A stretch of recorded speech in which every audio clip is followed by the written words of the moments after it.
राधे राधे भक्त जनों, आज आप सुनेंगे वैशाख शुक्ल पक्ष की मोहिनी एकादशी व्रत कथा।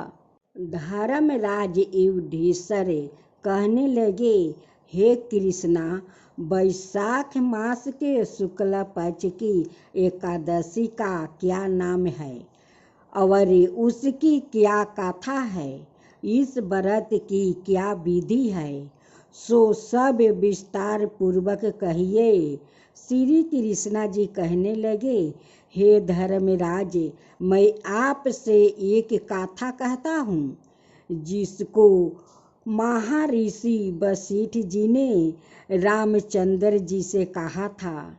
एक समय रामचंद्र जी बोले, हे गुरुदेव, कोई ऐसा व्रत बतलाइए जिससे समस्त पाप और दुख नाश को समाप्त हो जाए।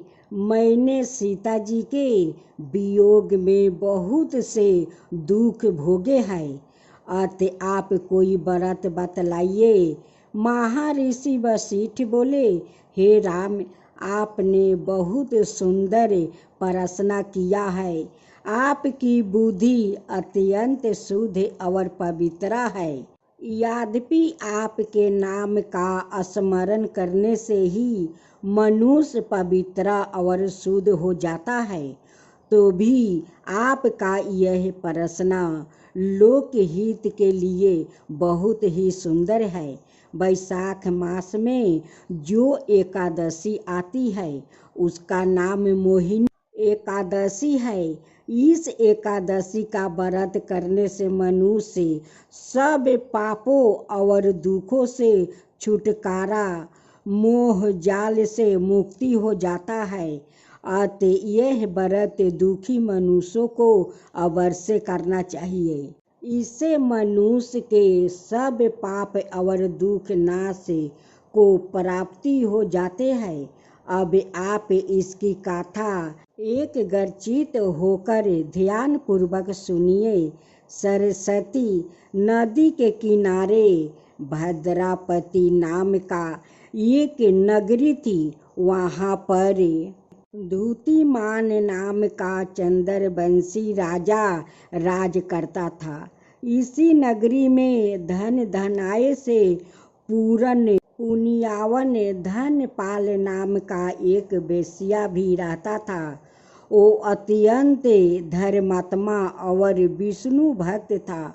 उसने नगर में अनेक भोजन लाए, प्याऊ, कुआं, सरोवर, धर्मशाला आदि बनवाया था और सड़कों पर आम, जामुन, नीम आदि के अनेक वृक्ष लगवाया था। उस वेश्या के 5 पुत्र थे, सुमना, सर्दबुद्धि, मेधावी, श्रीकीर्ति और धृष्ट बुद्धि। इनमें धृष्ट बुद्धि नाम वाला 5वां पुत्र महापापी था। वो पितरों आदि को नहीं मानता था। वो वेश्या और दुराचारी मनुष्यों की संगति में रहकर जुआ खेलता, पर स्त्रियों के साथ भोग विशाल करता और मध्य मास का सेवन करता। इनके अतिरिक्त अनेक कुकर्मों में भी वो अपने पिता के धन को नष्ट करता था। वेश्याओं के साथ उनके गले में हाथ डालकर घूमता फिरता रहता था। इन्हीं कारणों से उसके पिता, भाइयों और कुटुंबों ने उसको घर से निकाल दिया और उसकी निंदा करने लगा। घर से निकाल देने के बाद वो अपने गहने और कपड़े बेचकर निर्वाह करने लगा। जब सब धन नष्ट हो गया तो वेश्या और दुष्ट संगति साथियों ने भी उसका साथ छोड़ दिया। अब वो भूखे और प्यास से अत्यंत दुखी रहने लगा। अनाए कोई सहारा ना देख कर वो चोरी करने लगा। एक बार वो पकड़ा गया, परंतु राज्य कर्मचारियों ने उसको वेश्या का पुत्र जानकर छोड़ दिया। मगर जब दूसरी बार वो फिर पकड़ा गया तो उन्होंने उसे राजा के सामने उपस्थित कर दिया। राजा ने उसे कारागार में बंद कर दिया।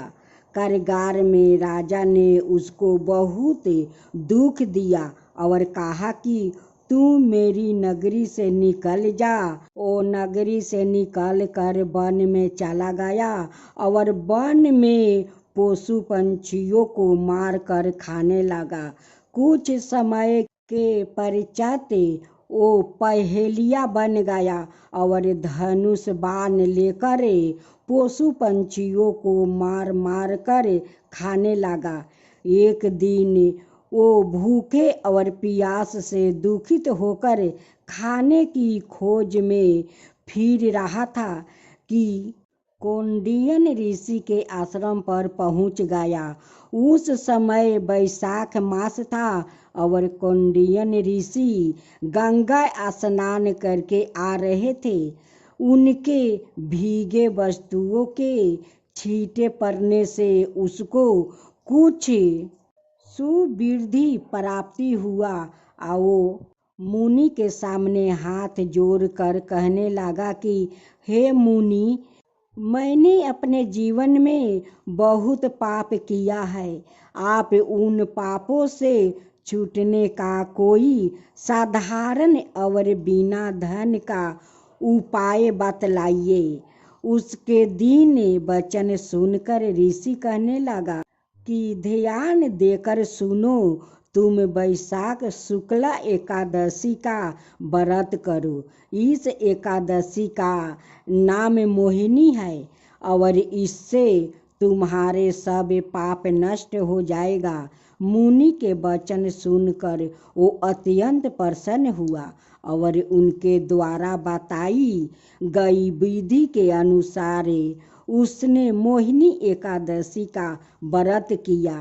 हे राम, इस व्रत के प्रभाव से उसके सब पाप नष्ट हो गया और अंत में वो गरुड़ पर चढ़कर विष्णु लोक गया। इस व्रत से मोह आदि सब दोष नष्ट हो जाते हैं। समस्त में इस व्रत से श्रेष्ठ अन्य कोई व्रत नहीं है। इसके महात्म्य को पढ़ने अथवा सुनने से 1000 गौदान का फल प्राप्ति होता है। आप सुनेंगे 11 माता की नई कथा। एक शहर में एक राजा था। जो राजा बहुत धार्मिक था। वो सारे राज्य में प्रजा के साथ वो बहुत अच्छा उनकी व्यवहार था और सभी प्रजा को बहुत मानता था। राजा बहुत दान पुण्य करते थे और अपना महल में साधु संत को बुलवा कर वो हवन करवाता था, यज्ञ करवाता था। लेकिन दुख का यह बात था कि राजा का कोई संतान नहीं था। रानी 11 माता का परम भक्त थी। हर माह की 11 माता का वो व्रत करती थी। राजा का संतान नहीं होने से वो बहुत चिंतित रहता था और रानी उदास रहती थी। राजा साहेब जब सभा से महल में आते हैं और रानी को आँख में आंसू बहते हुए देखते हैं तो राजा भी उदास हो जाते हैं और सोचने लगते हैं कि अगर हम दोनों को आज संतान होता तो रानी का आँख में आंसू नहीं होता। लेकिन रानी 11 माता से कभी दुखित नहीं होती। यह नहीं कहती कि आपका इतना श्रद्धा भक्ति से पूजा करती हूँ और आज तक आप मुझे संतान नहीं दिया। ये बात कभी रानी 11 माता से नहीं कहती। रानी तो श्रद्धा भक्ति से 11 माता का पूजा करती रही करते करते कुछ दिन बीत गया। राजा तो रानी का बहुत प्यार से समझाते कि देखो रानी, हम दोनों का तकदीर में संतान नहीं लिखा है, हमारा कभी संतान नहीं होगा। और तुम हमेशा उदास रहती हो, आँख से आंसू बहाती हो, तो मेरा अच्छा नहीं लगता है। मैं भी तुम्हारा आंसू देखकर उदास हो जाता हूँ। आज 10 साल हम दोनों को शादी का हो गया, लेकिन आज तक कोई संतान नहीं हुआ और नहीं तुम आज तक अपना महके गई। राजा कहते हैं कि देखो प्रिया, चलो तुम्हारा महके चलते हैं और कुछ दिन हम दोनों वहाँ पर रह कर आएंगे। तुम्हारा भी मन बहल जाएगा और मेरा भी। राजा का बात सुनकर रानी तैयार हो जाती है और राजा 2 डोली मंगवाते हैं। एक डोली पर रानी बैठ जाती है और दूसरे डोली पर राजा बैठ जाते हैं। आगे आगे रानी का डोली जाता है और पीछे से राजा का डोली जाता है। चलते चलते एक घोर जंगल में पहुंच जाते हैं, जहां पर एक गाय माता जन्म देने जा रही थी। वो गौ माता बहुत तड़प रही थी, वो दर्द से बहुत तड़प रही थी। रानी का नज़र उस गौ माता पर पड़ जाता है। रानी कहार से कहती है कि कहार भाई, थोड़ा डोली रोको, देखो गाय माता अपना बच्चे को जन्म दे रही है, उनकी बहुत दर्द हो रहा है। कहार उस जंगल में डोली रोक देते हैं और रानी उतर कर उस गाय माता को सारा शरीर टीप टाप कर देती है और गाय अच्छे से अपना बच्चा को जन्म दे देती है। गाय माता कहती है कि बेटी, अगर तू ना होती तो मेरा बच्चा अच्छा से खलास नहीं होता। तू आकर मेरा दर्द को कम कर दिया और बच्चा मेरा अच्छे से बाहर आ गया। गौ माता कहती है कि बेटी, तू तो 11 माता का बहुत बड़ा भक्त है और तेरा कोई संतान नहीं है। तू बहुत उदास रहती है, आँख से आंसू बहाती है। राजा भी उदास रहते हैं, बड़े चिंतित रहते हैं। तेरा कोई संतान नहीं है बेटी। आज मैं तुझे आशीर्वाद देती हूँ बेटी कि तेरे कोख से तो नहीं, लेकिन इस जंगल में 11 माता तुझे एक संतान से मिलवाएगी। वही संतान तेरा अपना राजकुमार होगा बेटी। वो बहुत भाग्यशाली होगा और उस संतान से तेरा भाग्य बदल जाएगा बेटी, तेरा गोद भर जाएगा। रानी गाय माता का आशीर्वाद लेकर वो कुछ आगे बढ़ती है। एक बच्चा का रोने का आवाज आता है। रानी फिर कहार से डोली रुकवाती है और रुकवा कर उस जंगल के पास जाती है। देखती है कि खूब सुंदर एक बालक ये जंगल में पड़ा हुआ है। रानी उस बच्चा को अपना आंचल में ले लेती है और लेकर डोली में बैठ जाती है, अपना महके पहुंच जाती है। वहाँ पर रानी का माता पिता देखकर बहुत खुश होते हैं, बहुत खुश कि देखो मेरा नाती मेरा महल आया है, मेरे नाती मेरा महल आया है।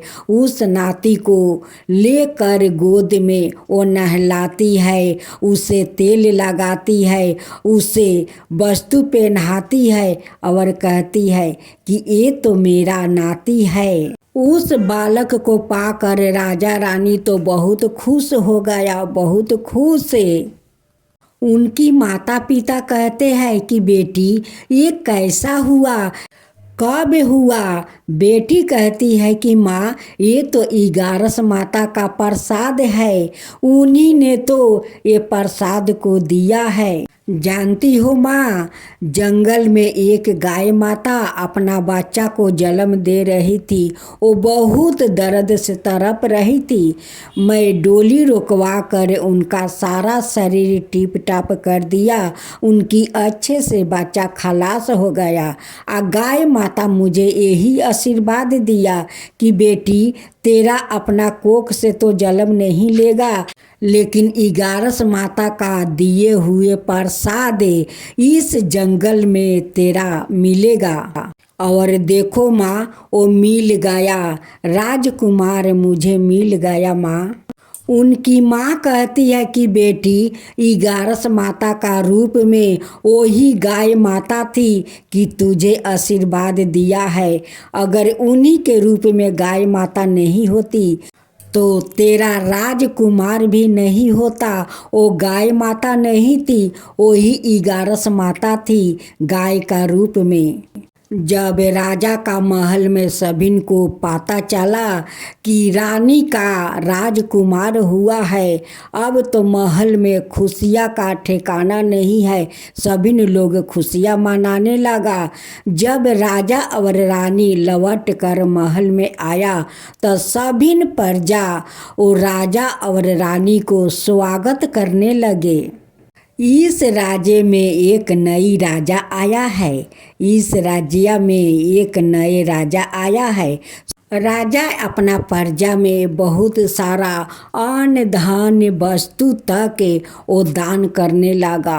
खुशी से लुटाने लगा कि आज मैं खुशी से आप लोग का वस्तु अन्न धन दे रहा हूँ। आज मेरा महल में राजकुमार आए हैं। राजा और रानी इगारस माता का धाम धूम से वो पूजा करने लगे, उनकी आरती उतारने लगे।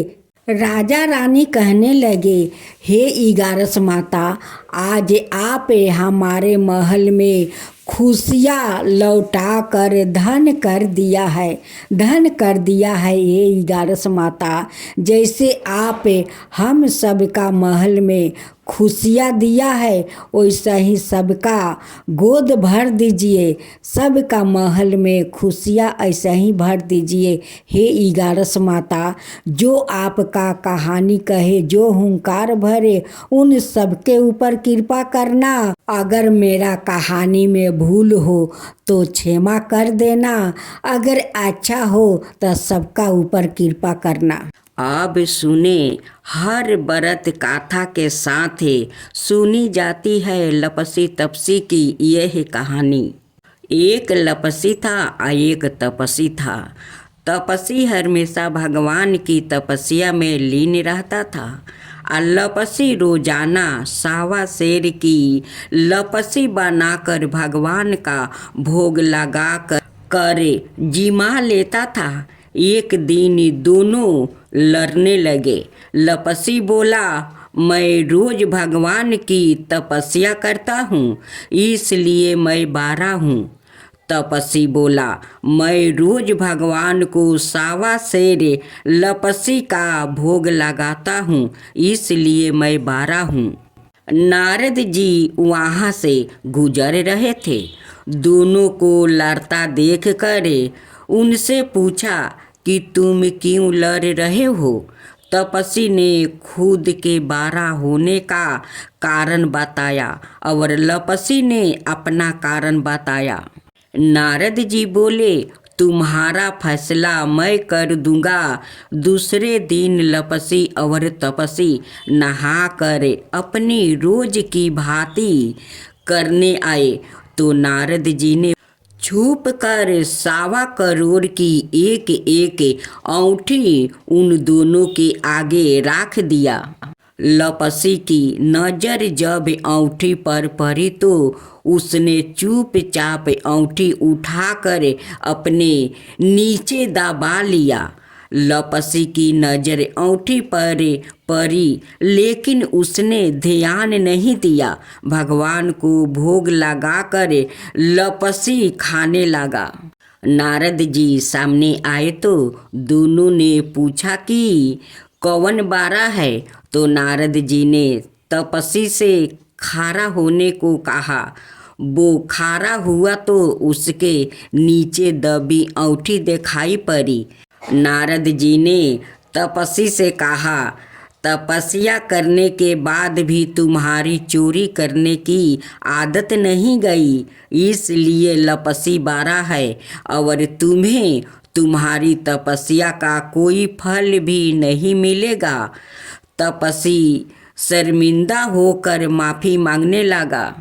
उसने नारद जी से पूछा, मुझे मेरी तपस्या का फल कैसे मिलेगा? नारद जी ने कहा, यदि कोई गाय और कुत्ते की रोटी नहीं बनाएगा तो फल तुझे मिलेगा। यदि कोई ब्राह्मण को भोजन करवा कर दक्षिणा नहीं देगा तो फल तुझे मिलेगा। यदि कोई साड़ी के साथ ब्लाउज नहीं देगा तो फल तुझे मिलेगा। यदि कोई दिए से दिए जलाएगा तो फल तुझे मिलेगा।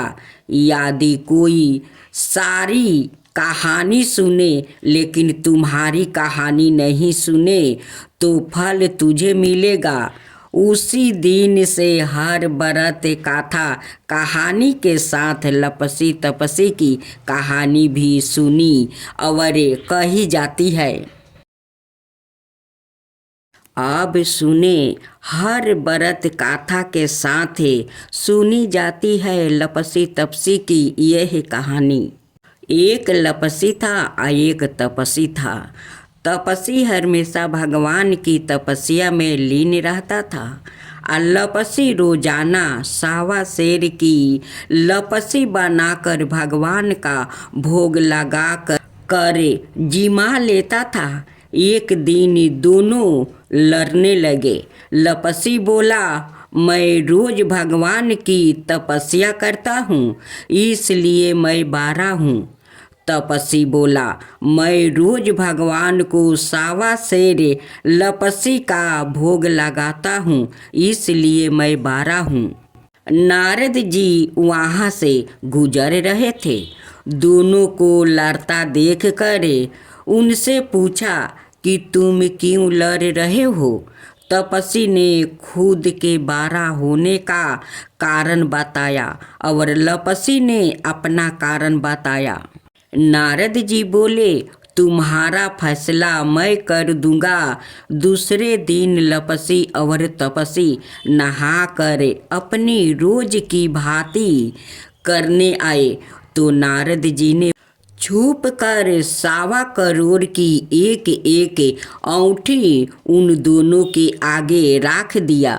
लपसी की नज़र जब अंगूठी पर पड़ी तो उसने चुपचाप अंगूठी उठाकर अपने नीचे दबा लिया। लपसी की नज़र अंगूठी पर पड़ी लेकिन उसने ध्यान नहीं दिया। भगवान को भोग लगाकर लपसी खाने लगा। नारद जी सामने आए तो दोनों ने पूछा कि कौन बारा है? तो नारद जी ने तपस्वी से खारा होने को कहा। वो खारा हुआ तो उसके नीचे दबी अंगूठी दिखाई पड़ी। नारद जी ने तपस्वी से कहा, तपस्या करने के बाद भी तुम्हारी चोरी करने की आदत नहीं गई, इसलिए लपसी बारा है और तुम्हें तुम्हारी तपस्या का कोई फल भी नहीं मिलेगा। तपस्वी शर्मिंदा होकर माफ़ी मांगने लगा। उसने नारद जी से पूछा, मुझे मेरी तपस्या का फल कैसे मिलेगा? नारद जी ने कहा, यदि कोई गाय और कुत्ते की रोटी नहीं बनाएगा तो फल तुझे मिलेगा। यदि कोई ब्राह्मण को भोजन करवा कर दक्षिणा नहीं देगा तो फल तुझे मिलेगा। यदि कोई साड़ी के साथ ब्लाउज नहीं देगा तो फल तुझे मिलेगा। यदि कोई दिए से दिए जलाएगा तो फल तुझे मिलेगा। यदि कोई सारी कहानी सुने लेकिन तुम्हारी कहानी नहीं सुने तो फल तुझे मिलेगा।